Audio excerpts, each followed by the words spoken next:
Olá, alunos da Rede ETEC, do Instituto Federal de Ciência e Tecnologia do Piauí. Eu sou a professora Amanda e nós vamos dar continuidade à unidade 2 da disciplina de corrosão e proteção dos materiais. Ao final dessa aula, você vai ser capaz de definir os termos oxidação e redução, analisar como ocorre uma reação de eletroquímica e relacionar as reações eletroquímicas ao seu potencial do eletrodo. Bem, na disciplina de corrosão, ocorre reações eletroquímicas. Essas reações eletroquímicas, elas são fundamentadas em reações de oxidorredução, que são provenientes da influência que o potencial padrão desses elementos causam para ocorrer essa doação e esse ganho de elétrons.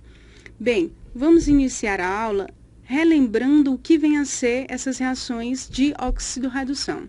São reações de transferência de elétrons, ou seja, reações de oxidação são reações em que o metal cede elétrons, enquanto que o outro ganha esses elétrons cedidos.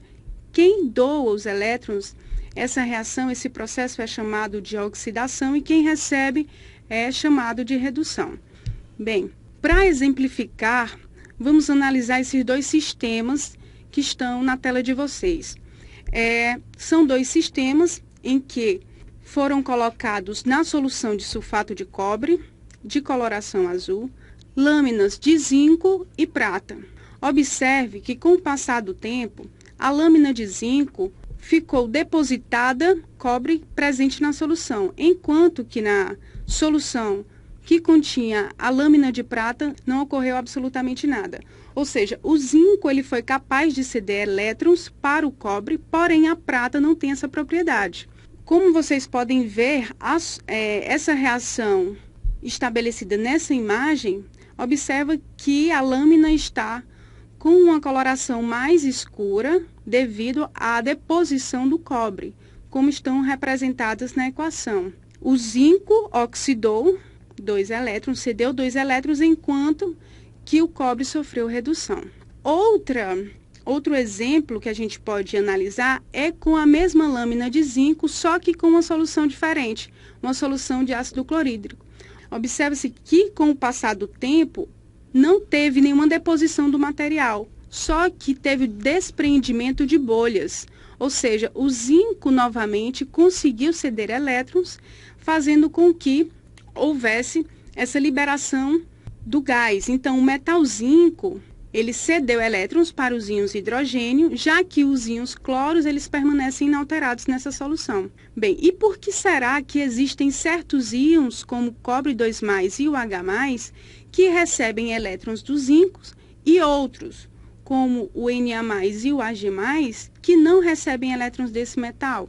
A gente pode ainda, antes de explicar isso, colocar outra situação.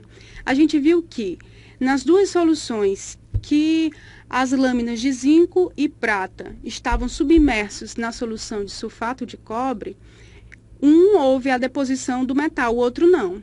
Mas se a gente colocar a lâmina de zinco e um fio de prata na solução, você vai observar que a deposição não vai ser na lâmina de zinco, vai ser na lâmina de cobre. E por que será que isso acontece? Certo?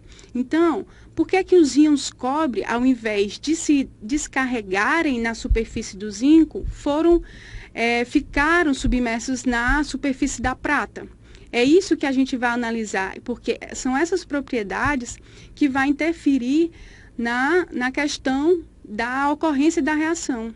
Mas antes da gente entender como ocorre isso realmente, precisamos relembrar algumas propriedades dos metais íons e dos elétrons. Como nós sabemos, os metais eles são excelentes condutores elétricos, devido à movimentação dos seus elétrons, certo? Só que em solução não tem essa movimentação dos elétrons. Os elétrons eles ficam presentes no metal. Na solução não se tem esses elétrons, tem a presença de íons. Nessa imagem, nessa ilustração, representa a movimentação dos elétrons, que é no sentido contrário da corrente. Na ilustração 2, está representando um sistema em que tem 2 eletrodos, o eletrodo A e o eletrodo B, só que numa solução de água pura. não tem o fluxo de elétrons, ou seja, não vai acender essa lâmpada. Enquanto que no sistema 3 vai acender a lâmpada, vai ter essa corrente, essa passagem de corrente elétrica devido à mudança da solução. Aí é uma solução eletrolítica, é um sal solúvel presente, certo? Então, o que é que a gente pode entender com isso? Que os íons presentes na solução favorecem a ocorrência dessa corrente elétrica. No caso dos elétrons, eles só se movimentam, só conduzem a eletricidade quando estão no metal. Quando em solução, só quem faz esse processo são os íons, certo? E que conclusões nós podemos tirar disso tudo? Que os elétrons caminham nos metais, mas não estão presentes nas soluções, e os íons eles são praticamente imóveis no estado sólido, porém eles encontram-se nas soluções. No caso, os átomos de um metal, eles permitem passagem de elétrons, não de íons. E para dissolverem em água é necessário transformar em íon, deixando os elétrons no próprio metal.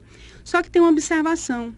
No caso, esses elétrons eles só vão caminhar de um ponto de partida para outro, esses elétrons, se houver uma diferença de potencial. E é por isso, e a partir dessa questão da diferença de potencial, é que a gente vai conseguir entender como que todos aqueles exemplos são justificados. A partir dessas conclusões, nós podemos gerar uma observação que os elétrons eles só caminham quando apresentam no ponto de partida e no ponto de chegada uma diferença de potencial, certo? Então, a gente pode entender os processos dos sistemas apresentados inicialmente, certo? O que é que vai acontecer? O zinco metálico, o zinco da lâmina, ele vai passar para a solução, certo? Na forma de zinco 2+, de íon, enquanto que o cobre presente na solução, ele vai se depositar na placa de zinco, na forma de metal, fazendo esse processo de oxidação e redução. No caso, quando se coloca o fio de prata conectado à lâmina de zinco, o que é que a gente pode observar? Que os elétrons presentes no metal, porque a gente viu que os elétrons eles só se movimentam do metal para o metal. Eles não vão se movimentar pela solução. Então, para produzir essa movimentação de elétrons, esse circuito, o que é que a gente vai observar? Que os elétrons do zinco vai caminhar, vamos dizer assim, pelo fio de prata, fazendo com que seja mais atrativo para os íons cobre se depositar nele. Por que que fica mais atrativo?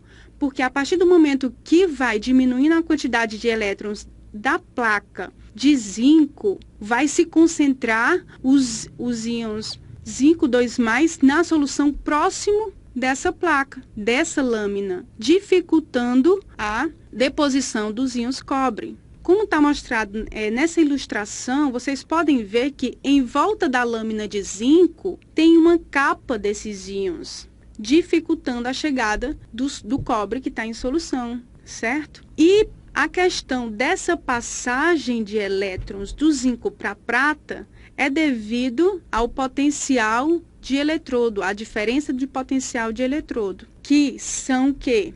São os valores que serão calculados pela diferença do eletrodo de hidrogênio e o eletrodo em questão. O eletrodo de hidrogênio é um eletrodo referência que, por convenção, resolveu-se dar o valor de potencial igual a 0, devido a várias condições estabelecidas, a critério deles, né? Então, toda vez que se quer calcular um potencial de eletrodo, tem que fazer essa diferença com o eletrodo de hidrogênio para ter esse valor desse potencial. Mas o que vem a ser esse potencial? O potencial de eletrodo de determinado metal, ele vai medir a capacidade de emitir esses elétrons numa solução eletrolítica para produzir uma corrente elétrica. E o que é que você vai entender?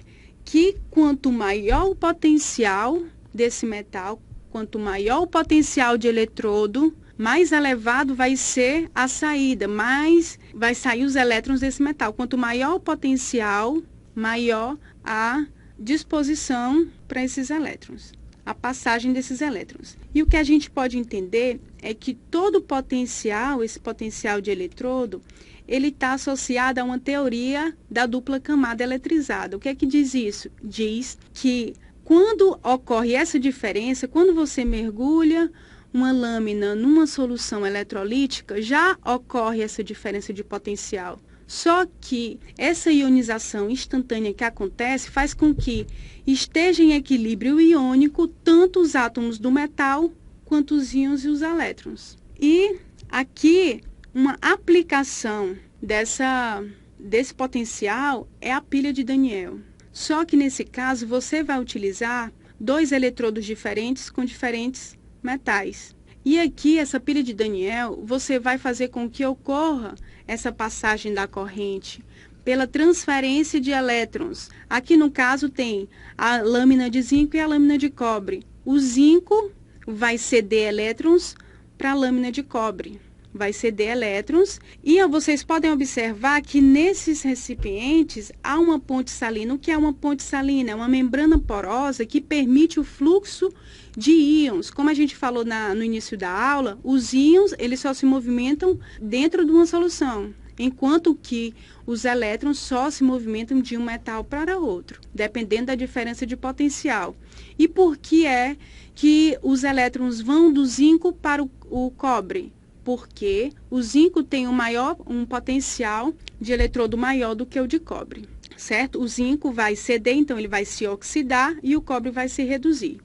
A conclusão que a gente pode tirar da pilha de Daniell aqui no caso é que enquanto os elétrons vão na lâmina de zinco, os elétrons vão para o cobre e a solução vai se enriquecendo de íons, zinco, e o metal vai se dissolvendo. Já na lâmina de cobre, o que é que vai acontecendo? O metal ele vai ganhando átomos de cobre, enquanto que a solução vai perdendo esses íons cobre. Cobre 2 mais a solução. Então, a solução vai ficando mais clara. Por quê? Eles vão se depositar na lâmina de cobre. E a solução? A solução favorece que a corrente elétrica passe do zinco para o cobre. Vocês podem observar que o potencial de eletrodo do zinco é mais 0,76 volts, enquanto que o do cobre é 0,74. Na equação global, você faz a diferença e vocês podem notar que a diferença de potencial dessa equação global é de 1,10 volts. Então, o cobre ele tem um maior potencial de redução, logo ganhará elétrons. Já o zinco ele vai perder esses elétrons que ele doou. Aqui está algumas referências que a gente utilizou para desenvolver a aula, que podem ajudar vocês. E vocês podem estar buscando por outras referências para que possam melhorar a questão do aprendizado, do entendimento, e que vocês participem dos fóruns, façam os exercícios das atividades, entrem em contato para qualquer dúvida e até a próxima aula.